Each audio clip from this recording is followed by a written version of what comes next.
Hi, this is Brian Lazar with the Colorado Avalanche Information Center, and welcome to your weekly Avalanche Outlook.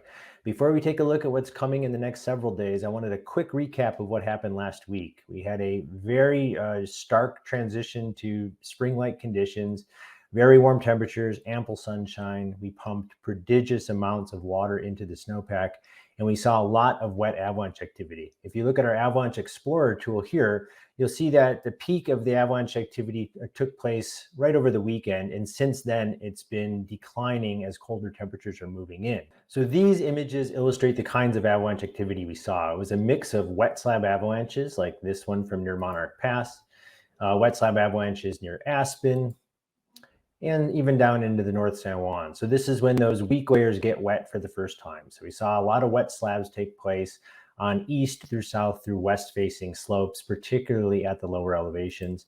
And of course, we saw also a mix of some of these loose wet avalanches. So starting on Monday night, we had a little storm system rolled through, and this brought some decent snowfall amounts to most mountain areas. We had anywhere from about 5 to 10 inches in the northern and central mountains. And then down in the southern mountains, the San Juans picked up as much as 16 inches at the higher elevations around Kolping Pass.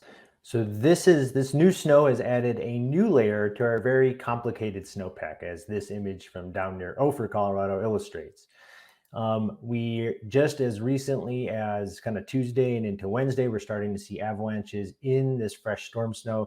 You can expect these conditions to last from Thursday and into the weekend. Here's some examples of what these storm snow avalanches are going to look like for the next several days. So as this model run shows, you can see we've got some active weather that's coming through Thursday and through the weekend. There are lulls here and there, but you can see that we get, a few inches of snow in a lot of these 12-hour periods moving into early next week. This is going to continue to add fuel for these storm snow instabilities. And what's most worrisome are any avalanches in the storm snow can then step down into those weak layers now buried about 2 to 4 feet deep in the snowpack, particularly on those northerly facing slopes. You can still trigger avalanches from a distance or from below. And what this little bits of storm snow over the next several days is going to do is just incrementally load those weak layers, make them a little bit easier for people to trigger.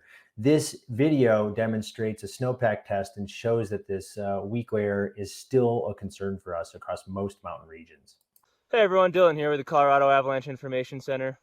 I'm here in the Aspen zone on a north-facing aspect near the tree line, and I'm still finding a fairly wintry snowpack with that persistent weak layer buried a little under a meter below the snow surface. And so even after that warm period, we can see we're still dealing with a persistent weak layer, and we're still dealing with a persistent slab avalanche problem on northerly slopes. So why don't we do a snowpack test here and see what kind of results we get.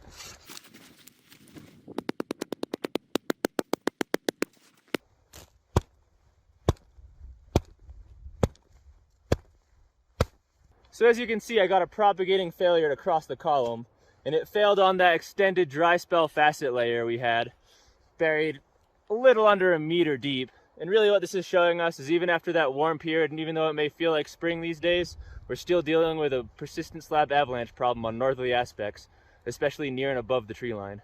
So as that video demonstrates, our weak layers are healing. It's taking a little bit more force to get them to fail.